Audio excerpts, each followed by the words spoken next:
no mercy and no medical care. How Americans treated black slaves.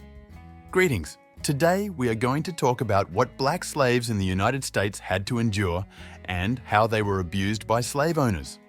You will learn how many pairs of shoes and underwear each person was entitled to when they were deprived of their rights and freedom. Why slave owners used a red pepper mixture during brutal torture. Be sure to watch the video to the very end to learn about all the shocking details of that time, working conditions on the plantations and in the master's house.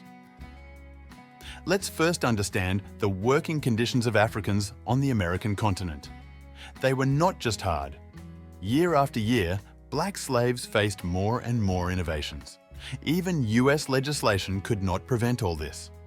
The first thing we would like to draw your attention to is the fundamental physiological needs. We are well aware that even people with the absence of rights and freedoms cannot do without food, clothing, and comfortable working day conditions. In this respect, Africans could boast little in reality. First, a black slave's ration usually consisted of cornmeal, lard, small portions of meat, vegetables, and herbs. Such rations were distributed every week on Saturdays.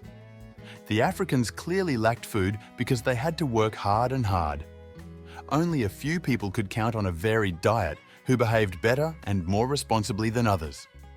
Such people ate dairy products, fruits, and could even taste wines of the highest grades and quality.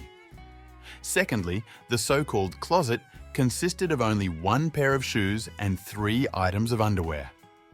It would be all right, but these clothes were designed to last for a whole year. And its quality clearly did not correspond to comfort and convenience in the process of wearing. Everything was made of coarse material, and shoes rarely corresponded to the size of a black slave's feet. Third, Africans mostly worked from morning until the end of the day. There was a lot to keep up with day in and day out to meet the slave owners' expectations. Some slaves were just lucky. They were allowed to take a day off during the week or every month. Torture at every turn. What do you think Africans in the United States feared most? If you think torture, you are absolutely right. And the cruelty of slave owners knew no bounds, and some inhumane abuses were like torture from the Middle Ages. Well, let's go through them in order. Frequent beatings by the master occurred almost every day. And a slave could be beaten for anything, from elementary dissatisfaction with the actions of the slave owner to an attempt to escape from the plantation. Even pregnant black women suffered physical violence. Absolutely no one was spared in the United States. But the most terrible were various types of torture. Slave owners seemed to know no limits in humanity. In addition, they remained unpunished, and the concept of law meant nothing to them at all. It is frightening to imagine when a plantation owner could easily deprive an African of a finger. Castration of men and women was also practiced in slavery in the United States. In most cases, after such mutilations, slaves died. They were not given proper medical care. Therefore, the unfortunate ones were quickly overtaken by fatal infectious diseases or loss of huge amounts of blood.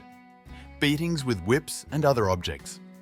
Africans were whipped for disobedience and misbehavior. The victims were beaten to the point of exhaustion, but slave owners didn't stop there. As the wounds of the beaten healed, they would begin to tear them open and sprinkle a mixture of red pepper on top.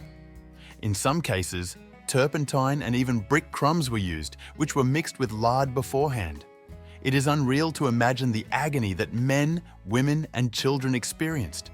The use of fire as torture, not without making fires on the plantations, which, by the way, were not used for their intended purpose. It's worth noting that torture had 2 main variations. In Virginia, fire was used to smoke bound slaves. The fuel was tobacco stalks. When the plant was ignited, all the smoke was directed toward the Africans. They had to inhale the harmful substances. The other method involved burning a person at the stake. In this way, slave owners clearly demonstrated to others what could happen to each slave for disobedience. Before the execution, slaves were basically tied to a pole, dangerous barrels. The familiar large barrels were also misused. The slave owner used this object as a cruel torture of black people. The scheme was very simple. Nails were hammered all over the barrel so that the sharp ends were sticking out inside.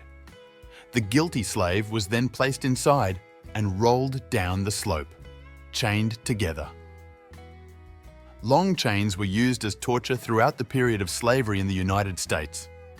It all started with this object being used to shackle Africans when they were being transported by ship. Black slaves were then shackled with a single chain. Those, in turn, could no longer escape, and their physical labour was performed in synchronization. High demand for slaves and procreation. At the beginning of the 19th century, an unexpected situation arose in the United States. The American authorities passed a law that prohibited the importation of black slaves into the country. The South began to experience a shortage of Africans. However, the domestic slave market had grown so large that the demand for slaves increased. What to do in this case? The Americans found a solution. Women were mistreated and men were forced to be intimate with multiple slave women. The Americans closely monitored the slaves who exhibited superior procreative characteristics. It was planned that the future generation of Africans would make up the bulk of the domestic market. So there was no need to worry. Besides, as you may recall, US laws did not become a barrier, an end to slavery. The only way that ended slavery in the US was the Civil War. It lasted for 5 years, from 1861 to 1865. In addition, capitalism flourished in the North of America, and factories and other industrial enterprises were built. But the South of the country could not get rid of the slave system, because of which the development of the United States could not take place in due measure. After the end of the war and the final abolition of slavery, Africans finally gained their freedom. They were relieved of a burden that they would never wish on an enemy. And even after all the events, they long remembered the agony and suffering they had endured. Conclusion. Thus, slavery in the US once again proved that even in the century before last, a slave was not considered a human being. In addition, lawlessness created lawlessness among Americans who had no compassion for their victims. The previously described torture of Africans, men, women and children, is vivid proof of this.